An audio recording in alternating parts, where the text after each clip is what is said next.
I should just stop doing this. Why am I doing this? Well, actually, Ryan, my strategy. Ow! Oh! Drunk solo.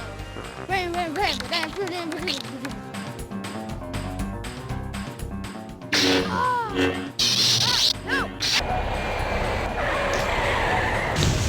Ah! It landed on my bike! Holy baloney, you're cute. Oh, that's very nice of you to...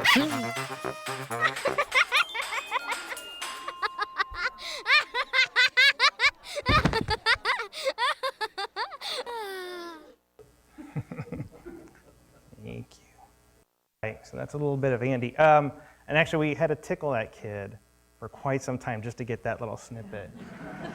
He never got close to us again after that happened. But so this is a story about Asteroid Andy, this property that I created, kind of on the fly, behind the scenes, at Hallmark for the past few years. I've been kind of working on it and kind of picking away at it. So I'm going to go back to like where I started with Asteroid Andy, how I found him, and then kind of take you through the process of where we are with him now. But I kind of wanted to give you a little bit of Andy as he is today.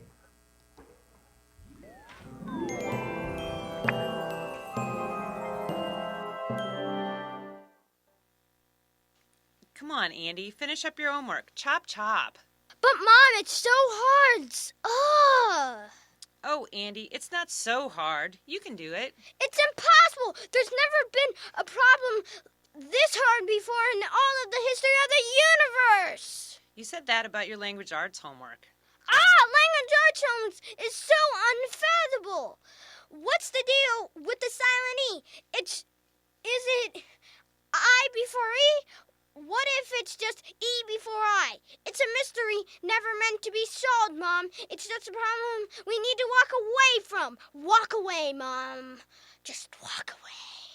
If you finish your math within the next 3 seconds, I'll give you a cookie. Done! Cookie, please.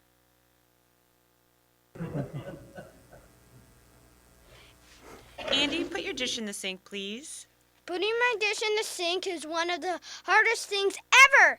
It's too hard and too dangerous to even attempt. Just walk away from it, Mom. Walk away. Yeah, and let me preface this by saying I don't know what I'm doing. I have no idea what I'm doing, and if you happen to learn something from today's thing, that's totally your fault. I'm not responsible for your growth. Okay, so this kind of starts out with, this was the first thing I did that was kind of Asteroid Andy. I was asked to develop a pattern for children's bedding that Hallmark wanted to license out, and it was for boy, and I was kind of all excited. I was like, oh, rocket ships, cool. So I did these kind of fun little rocket ship motifs with these little characters. And when they took them out to bedding companies, the bedding companies really didn't resonate with them, because in the licensing world, character is king. So they want those characters that kids can recognize. And I recognized it because I did it. But I was like, I said, well, I understand what they were saying. And I also understood that internally, there was a lot of more stuff I wanted to kind of explore with this character. And just by happenstance, the woman who was the producer that I was working with on this, art director who I was working with us on, put it into the Hallmark system and named it Asteroid Andy, just kind of like whatever. And so the name Asteroid Andy stuck. And so I thought maybe this would be kind of an opportunity to kind of explore this Asteroid Andy character. So I decided I was going to kind of draw him up and try to see, what his world was like, and what his friends and family and school. So I got all these really fun drawings and kind of fun ideas, but I didn't have any story, and I didn't have a vehicle to move the story forward. It was just kind of stuff. So I kind of sat on it. Kicked in the butt by reality. So it was about this time that another project landed on my desk, and it was Hallmark really wanted to try a CD-ROM within a greeting card for birthday for boys. And so they came to me because I'm the most immature person they know, and they said, come on, do this thing. And so I go, okay. And actually this would be like a really kind of a cool way to kick off this world that I hadn't quite figured out yet. So I started coming up with this triptych of games that would be interlocked with this story. It was really massive, and it would have Andy in CGI form and be voiced by kids, and there'd be music and drama and all kinds of craziness. But when it came down to the nuts and bolts of it, all that stuff would cost millions and millions of dollars to produce and countless man hours. And so kind of at the end of the day, I had like one little tiny game, one little story, and a couple little light activities. There's Andy dancing. And the card went out and it didn't do well at all because nobody knew who he was. And so parents weren't interested in buying a character no one knows, for their kid. The art of stealing from children. A couple things happened during the creation of that CD-ROM that kind of influenced the way everything went from then on out. The first thing was I didn't want to do Andy in CGI because A, I didn't know the program, and B, I'd have to rely on another guy to do the renders for me. So I'm like, well, I want to do something that I can handle on my own. And I had just started learning Flash animation. So I'm like, well, I have a little bit of, give and take with this, so I'll try that. And also the project was no longer funded. Asteroid Andy wasn't an official thing. So I had to kind of do this nights and weekends. So I knew I could do Flash, I knew I could do nights and weekends. The other thing that happened that was very, very cool was that the kids I brought in to record the voices for Asteroid Andy. When we were in the recording studio, I just left the mics on and just talked to the kids. The stuff they improvised was so much better than the stuff I wrote. It was magical, it was crazy, it was funny, and I was like, that's what I want to do. I want to get kids in here, I want to improvise with them, and then animate against it. That's Jack and Sam Spencer. They were the voices of Asteroid Andy, and actually they became kind of the muse for Asteroid Andy. They led his development just by, being kids. I had called their dad one time and I asked him, I said, I'm trying to encapsulate Asteroid Andy in a sentence. So how would you describe your kids? And he's like, oh, they try to be good. And I'm like, that's so good, that's so perfect, okay. So the idea became, I'm gonna try to improvise with these kids and get audio and put some stuff together. So I'm gonna show you a couple of shorts I did with the kids. This first one is totally unscripted. It's a conversation between Andy and his dad. And his dad is actually played by Mark Spencer, their actual dad. Or so he claims. Here we go. There's it.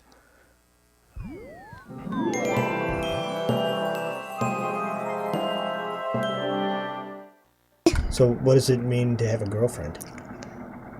I don't know. Because I remember you asked me about one of my girlfriends in high school. Oh, yeah. One was her name Sherry. Yeah, it was Sherry. Yeah. And what question did you ask me? Do you remember what you asked me about my girlfriend? Oh, yeah. Did you have any relationships with her? Well, I kissed her once, but that was about it. Ugh! I was rather shy. Well, why'd you kiss her? She was cute. Did she know that you liked her? She did, I told her. Did she like you back? For a little bit. For a little bit? What do you mean? Well, school was ending and we just kind of like in one of your... Broke apart. Just like that, broke apart. Yeah, but enough about me. This is more about you, Andy. It's so personal. I know. It's so personal. I'm cracking up too. It's so personal. Well, when you get... Curse you. Don't, Andy, you really don't need to cry about this. It's Okay. as Shakespeare would say, what would Shakespeare? What would he say? I don't know. Die hard or live I think die easy or live hard. wasn't that was that New Hampshire's No. slogan? No, New Hampshire's slogan was live free or die hard.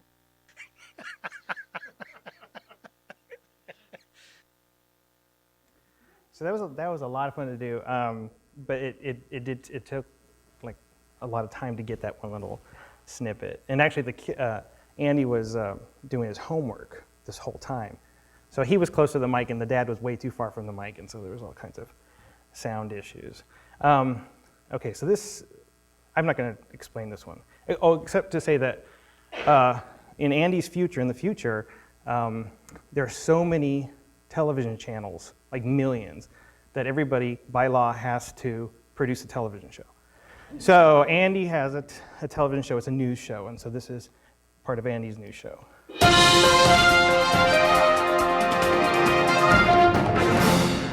This is Rex Bilstad reporting live on the scene. Johnson has captured a potentially dangerous baby bumblebee and is attempting to take it home. I'm bringing home a baby bumblebee. Won't my mommy be so proud of me? That is not a good idea. I doubt your mommy would approve. I'm bringing home a baby bumblebee. Ouch, that bee stung me. See?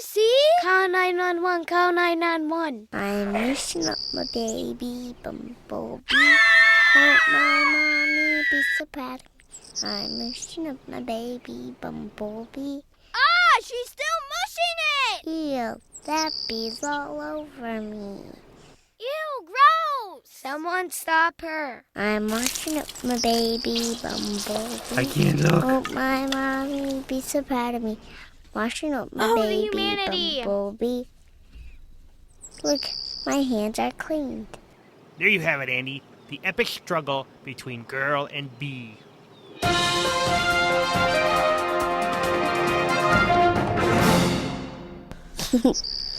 Uh-oh, I think she found a ladybug. So that was so what happened there was Johnson is my goddaughter, and I brought her in to do some recording, and very shy kid, but very, very cute, of course. And so I got a couple little snippets, and one of them was that song. And that song, I didn't know what to do with it. It kind of just stayed on my desktop for quite a while, and then one day I was just kind of listening to it again, and I'm like, this is like a murder revenge story. This is weird. This is a dark song, and I'm like, this is really weird. So I thought, let's catch it like it's in the news kind of thing. The other thing I did with her, and I hope you guys get a chance to go to asteroidandy.com and take a look at it. I brought Johnson in to do kitty news. An idea I had, like all this kid would do was report on what the kitties are doing. And so I brought her in, and I had a big stack of cute pictures from the internet of kitties doing cute things. And so I just kind of held them up to her, and I just said, just tell me what you're seeing. And she would just elaborate this little stories about what she was seeing with these kitties, not realizing we were recording. It was just like, let's just look at kitties for a while. And a lot of that turned into a couple of news stories about kitties. So hopefully you get a chance to see that. Okay, as it turns out, like I said before, doing it all improv took a lot of time, took a long time in the studio to get something really usable. And apparently kids have to eat and go to school and whatever. So to supplement some of the other stuff I was doing, I was also trying to write again, try to write some scripts. And this is Ryan Rocket. He's another reporter for Asteroid Andy's channel.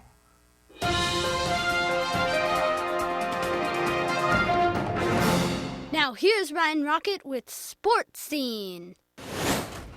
Folks, I'm here with Spencer, the newest member of our school straddle ball team. What would you say is a secret to playing a great game of straddle ball? Oh, actually, Ryan, my strategy. Ow! Ooh, right in the Xavier Cougats. I see your strategy includes taking a hit to the stomach and pants area. Ow! Ooh, and the face and nose area too. Ow! That is so awesome. Some people would think you're crazy or unconscious for just laying there in a pool of your own nose blood. But I say it's just some kind of genius plan. Ow, I can taste my breakfast again. Good point, Spencer. Kids, you need to have a couple breakfasts a day to perform at this level. Back to you, Andy. Yikes, someone call 911. Forget 911. Someone call the Professional Straddle League. If this kid ever stops bleeding, he's going to be Rookie of the Year.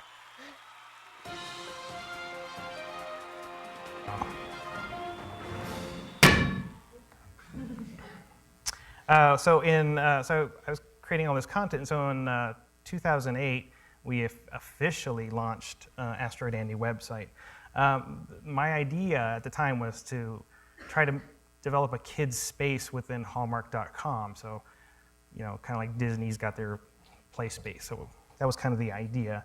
And so to that end, I also wanted to kind of grow future Hallmark enthusiasts. Kind of the ideas of like, oh, you get them when they're kids and then they'll buy cards later on kind of thing, which sounds cynical, but.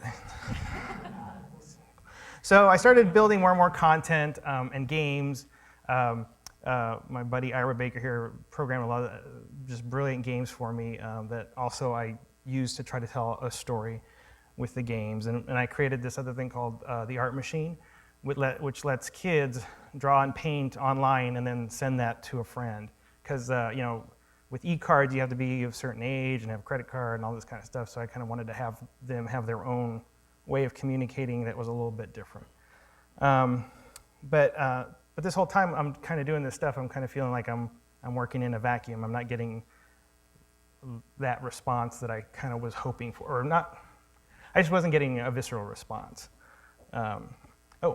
So around this time, Diana Stewart, seen here, thought it would be a good idea for us to try Asteroid Andy in book form to get into publishing. I kind of resisted because I didn't think it was kind of the right direction to go with Andy because I really wanted that voice component. So this good friend of mine, Dan Taylor, a brilliant writer at Hallmark, joined me to write, he actually write this book about Asteroid Andy deciding whether he wants to be a pirate or not. And instead of it being a straightforward story, it's kind of going through the thought process of a kid deciding what's good and what's bad about being a pirate. And so I put these big kind of annoying buttons in the corner, so if the kid likes something, they could hit the like button and then they're screaming and effects happen and all kinds of fun stuff. There's nothing that tells everyone, here comes a pirate. No girls anywhere at all. No girls anywhere at all. See, he's got a heart too, come on. So once the book was done, I decided to go take it on the road. So I got myself invited to several elementary schools, and I sat behind a computer and clicked buttons for a bunch of kids. But I also, showed Asteroid Andy shorts. And there was a really interesting response from all the different grades, had all these kind of different varies, what some kids got, what other kids didn't get. One kid was very disturbed about that other kid getting hit with a ball. He stopped the show, was like, that poor kid. I'm like, oh, it's just a cartoon, he's okay. But all in all, they seemed to enjoy it. I started getting a little more fan mail, started coming in, and I got these really wonderful emails from teachers. This one teacher, Mrs. Franken, was given Asteroid Andy shorts as a treat at the end of the week for kids if they did really well. And she said it's gotten to the point that the kids quote lines from the shorts like, walk away, just walk away. And it's unfathomable, and it's just so personal. So I like the idea of me being disruptive from a distance to classrooms. Can a brother get a backstory? This whole time that I'm kind of doing this stuff, both internally and externally, people were asking me to explain Asteroid Andy, what's his backstory? They wanted me to write something, animate something. Even they were saying, how about an intro, a musical intro like Gilligan's Island that kind of explains the background story? And I was very reluctant to do that. I had the story internalized, and I was hoping that people would go to the website and dig into the content, and that content would inform the bigger world. And kids like to make connections anyway, so that was kind of what I was hoping. But it became kind of impractical to kind of keep saying that to people, like, oh, just go play, you'll figure it out on your own. So I kind of broke down and I wrote this backstory, and this backstory is told from the point of view of Andy and his dad. Once upon a time, there was a little boy around whom the world revolved. Whom? Is that even a real word? Shh, Andy, let me tell the story. Anyway, Asteroid Andy lived in a normal house with a normal little brother. Who was eaten by a giant spider bear. He was not eaten by a giant spider bear. Oh, man. Everything seemed to be going well for Andy. He had everything a boy could want. A little brother to play with, and a big green lawn to run around in. No one runs anymore, Dad. We have jetpacks. See? Ow! Ow! And then one morning, everything changed. Oh, yeah, I remember this part.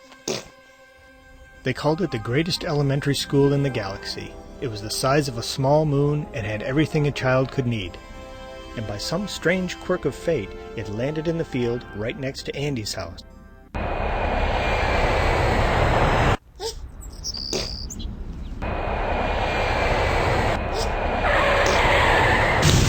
Ah! It landed on my bike! I told you to put your things away. Word spread throughout the galaxy about this incredible new school. Parents from across the universe had their entire planets moved into the solar system just to be considered part of this school district.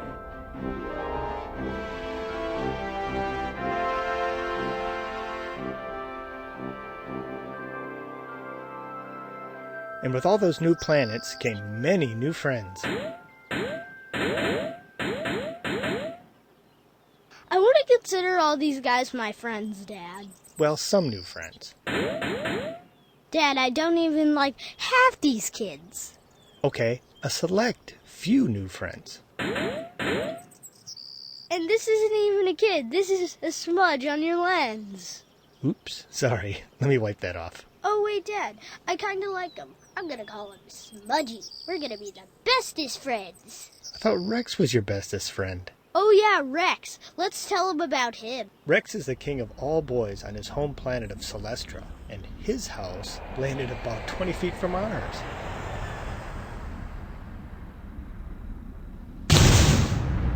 Ah, my other bike!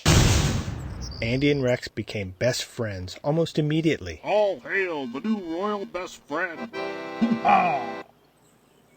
Not long after that, Rex introduced Andy to Colette. Heads up. Ow! That's Colette. Whoa. Sweet. Since the new school arrived, hundreds and hundreds of new friends parade past Andy's door every day. Hey, get off my lawn! Dad, turn on the sprinklers! Andy, be nice. Oh, man. Now be a good boy and say hello to all your new friends. Hey, where are you going? No, Andrew. Andy, don't!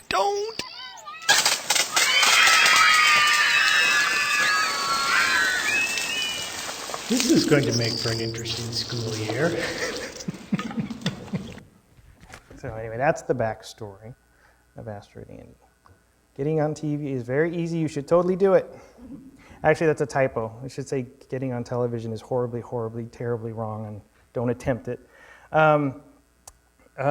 With about 33 shorts in my pockets and 13 games and 2 digital books, Jody Shade, our business lead, and Diana Stewart decided to go out and try to find partnerships that were going to take Andy to the next level, make him bigger. And we came across Angela Santamero and I have it written down, Samantha Freeman.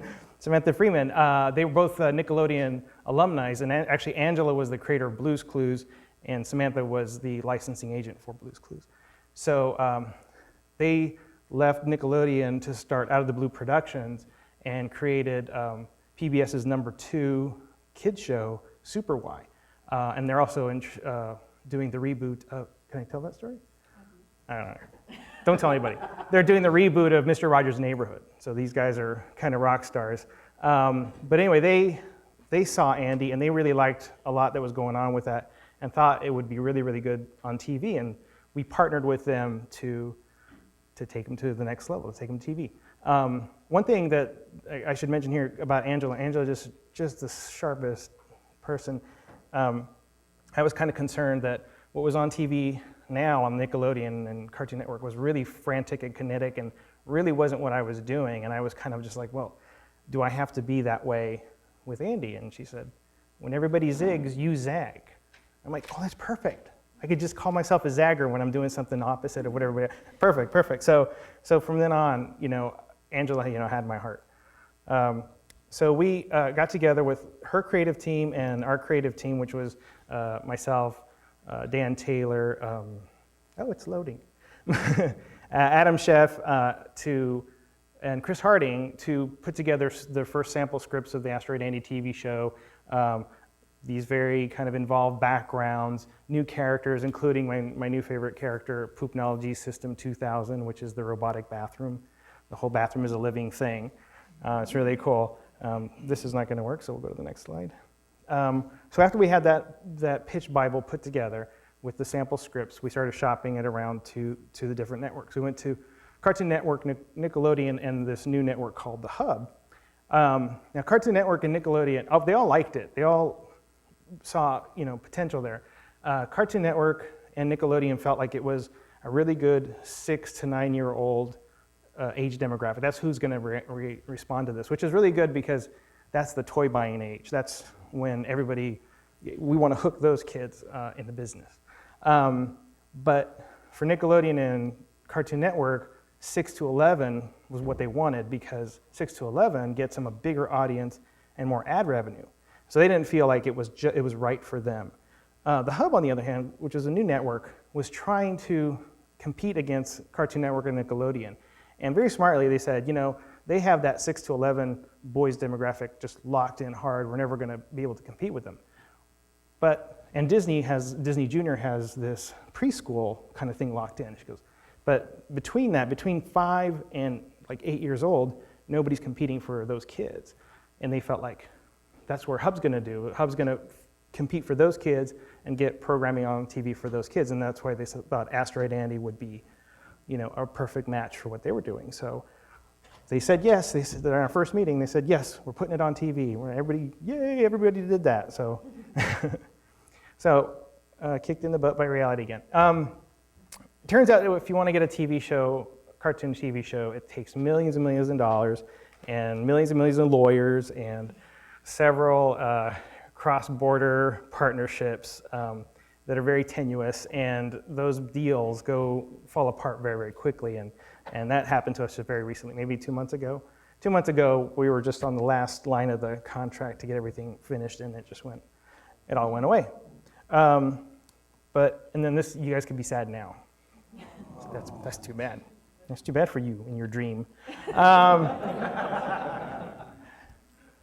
the cool thing that kind of came out of this whole situation was I got to do that collaboration kind of tryout with those guys, Chris, Adam, and Dan, in writing scripts. And I always felt like for it to go to the next level, I have to get the brightest people in the room on my side. I have to get the people who can get me and also get the property to take it to the next level. So this last year, you saw the Hoops and Year Christmas special. We did a DVD, and Asteroid Andy got to be a DVD extra on that DVD. So this is Asteroid Andy's Christmas special that I'm about to show you.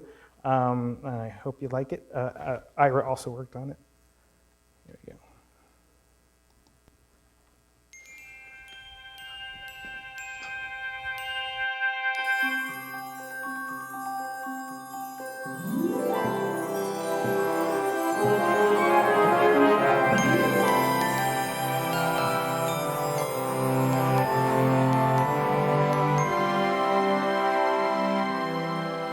Please? No.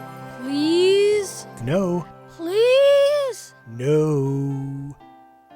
Just one? Okay. Yes! You can open one. One present. But it has to be from someone off planet. This one's from Uncle Alistair. Oh no. He gives the best gifts. Whoa! All right!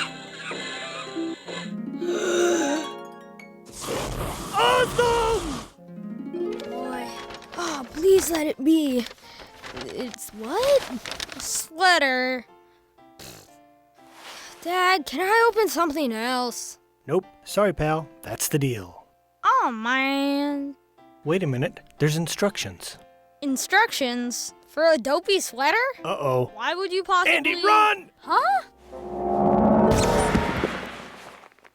Whoa, awesome! It's alive!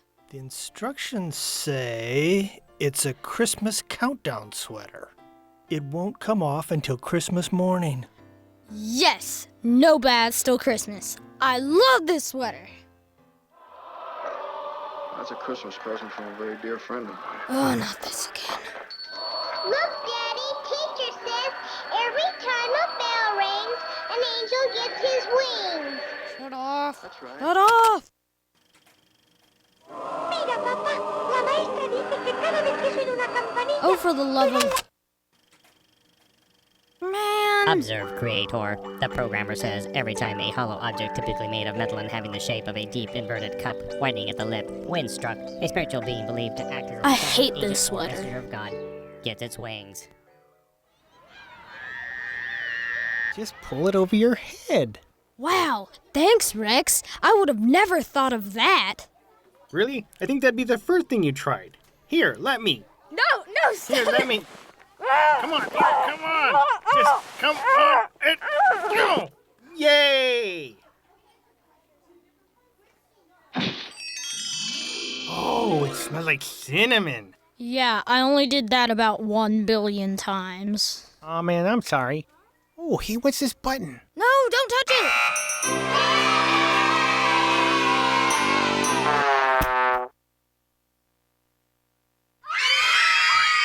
Oh, come on, people! It's just fruitcake! You people need to grow up. Pizza. Oh, for the love of pork.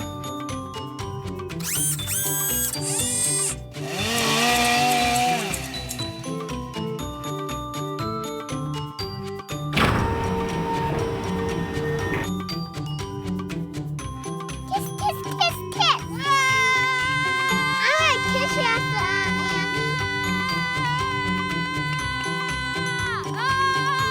Kiss, kiss, kiss, kiss.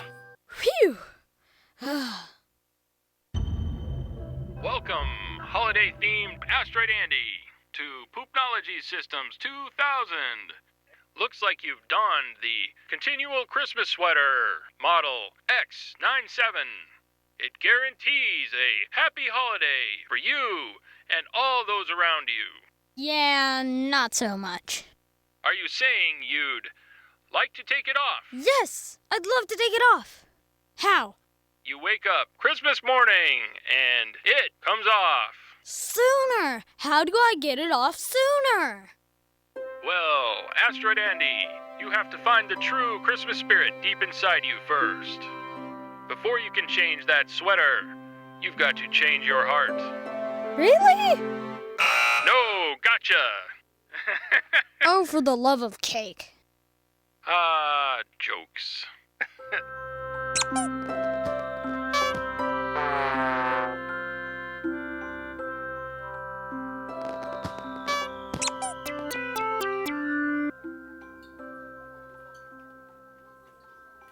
Still trapped in that sweater, huh? You noticed? Yeah, well. Hey, what's this? What? What is it? Some kind of ripcord. It says, for emergencies only.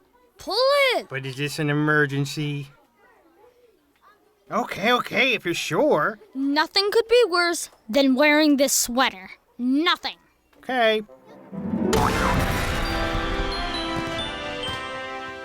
Okay, one thing could be worse. There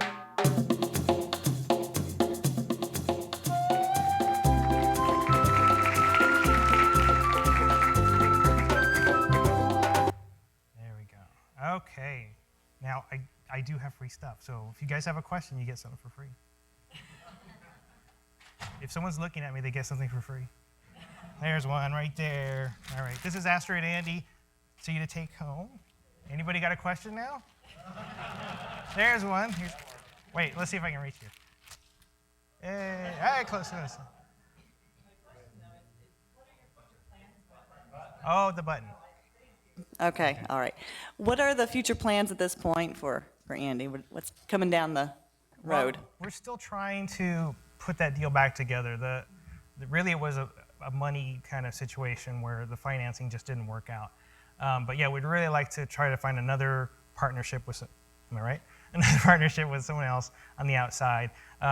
There's kind of like a little glimmer that the Hallmark Channel might be interested in doing some more kids related content, because they felt like it was a really nice, the Hoops and Yo-Yo and the Jingle specials really brought down that demographic for the Hallmark Channel, which is usually like 50 something, right? And it was down to like 3, and they were like, ooh, they're really excited because they could, charge more ad revenue, but also bring in a bigger audience. So there's a couple of things on the fire. Anybody else? Duck, wait. I was wondering if you could talk a little bit about that transition of Asteroid Andy being something that you did on night and weekends into something that you were doing during your working hours. Well, my main job is I'm the lead designer for Hoops and Yo-Yo, and which is like kind of going to college for goofy animation. I love it. I love working on the stuff. But yeah, for the most of the time that I did work on Asteroid Andy, it was nights and weekends because there just wasn't time in the day to do it, and I still really wanted to do it. So I just set up at home and just did my stuff for a long time. But when we started getting into the book and into some of the other later stuff, especially this Christmas special, it became part of my workload. After we buttoned up Hoops and Yo-Yo Ruined Christmas, like the next day I started this. While it's in production in New Zealand, I was working on this so that when we got to the DVD stage, it was ready to be put in. But yeah, it's kind of a passion project, and it's kind of just something I can't not do. Anybody else? Oh, here. I should remember to hold these. Here, one for you. Oh, sorry, Diana. We'll go here and then we'll go there. I'd like to know a little bit about your work style. Like, do you just sit around at a desk all day, or you guys play ping pong, or like, what's it like? It's not fun. Being creative every day. It's hard. It's really hard. I know that the correct answer, or the answer people want to hear, is like, it's so fun and we run around and play all day, but it's a hard thing you have to do. Like, you're compelled to do it, and it's hard to do. So yeah, usually with the Hoops and Yo-Yo stuff, there's a pipeline going, and I have to make specific things. But with Asteroid Andy, since there's no real pipeline set up, it's kind of like, well, if I have an idea, or usually what happens, this is a good example. Kids come into the office to meet Hoops and Yo-Yo, and then I grab them and take them into the sound studio and try to come up with something for them to do sometimes, which is a lot of fun. It's a little scary because kids just stare at you with those big eyes just blankly, waiting to be entertained, and it takes a little while to get them warmed up and stuff. But yeah, basically it's a hard thing to do, especially if you're trying to do something nobody's doing around you. But I'm very lucky to be in a place where people are doing what I'm doing around me. So, and we had another one. Running out. Oh, someone. I'll get it later. We'll get somebody to help you with it. So my background is public health, and I wonder if you've ever considered using Asteroid Andy to promote things like school gardens and recycling, things that would contribute to children's health in the future. That's funny. We did an internal thing for Hallmark for hazmat. What was it called? Hazardous materials waste, something or other. And Andy did a tutorial for that, and he kind of led you through the tutorial. And then we did a project for the United Way called the Kids for Kids project, and it's on asteroidandy.com. And what they're promoting is kids on their birthday, they donate their presents to the Kids to Kids program, and they will redistribute them to needy kids, which to Andy is a hilariously bad idea. So his point of view is just like, that's crazy. Why would you ever do that? And so he goes through the thought or the cycle of, learning how it's a good thing and how you'll feel better and so on and so forth. But I mean, those are all really wonderful ideas. Someone give me a card and we'll talk to people. Anybody? I'll just pass it up. Hold on. You just pass that back to that guy. I'll hold it down. Okay, so having a sixth grader at home and knowing the inordinate amount of time that they spend gaming, on the website. Have you ever thought about any sort of interactive or games-based approaches for this character or any other ones, or maybe you have them now? I don't know. Yeah, I have a little bit. We've toyed with it on the site, but very very limited kinds of gaming situations. It's the same story with any other licensing thing. Like if you want a game, you got to have a TV show. Nobody wants to put the time and effort to develop it, so we kind of just do it on our own when we have time. And I do like it as a storytelling tool because it does give those kids the opportunity to get in the story with Andy, play around, and I try to have as much randomness as I possibly can, given our limitations. But kids like that. Kids like that kind of, I'm playing in your story, and hopefully they come back because they enjoy the experience. Anybody else? I'll get it to you. I was wondering if you could talk a little bit about, maybe in general even, the kind of the genesis of your characters, where you get your inspiration to start out. It's really the kid voice. It's who the kid that comes in. When Johnson came in, I'm like that. She's a little nutty. Like I could tell her personality was what I wanted to do. She's got these big eyes, but there's like crazy behind them. So I was like, okay, I want to capture that in a character. And in some of the scripts for the TV show, she really shines as that kind of. She's an instigator of chaos. But then she also takes advantage of the chaos by selling T-shirts that say, "I survived chaos." So she's turned out a really good character. Ryan Rocket was the same way. Ryan Spratland came in to do some voice stuff, and his delivery was so bright and fun that you had to pair it with something kind of half mean to turn him into Ryan Rocket. But yeah, it's that the kid that comes in and reads, and then I kind of draw the character after they do that. So I owe you one. All right, anybody else? Yes. Have you taken Andy to YouTube to try and start a viral groundswell? I've taken Andy to YouTube, and there's been no groundswell. Turns out there's other people on YouTube. There's other stuff on there that people want to see. Yeah, it's really hard. I think the window of opportunity for that kind of viralness is closing because there's so much stuff on it on there.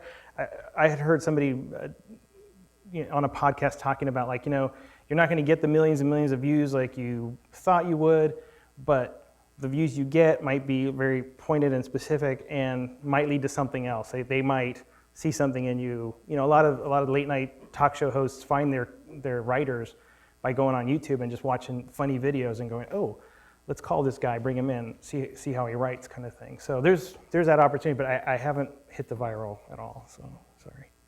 Anybody? I know I'm running out of time. One more. Sorry, Ira. So do you have free creative license? Oops. Can you do anything with Andy in terms of the storyline? I'm looking at my boss over there.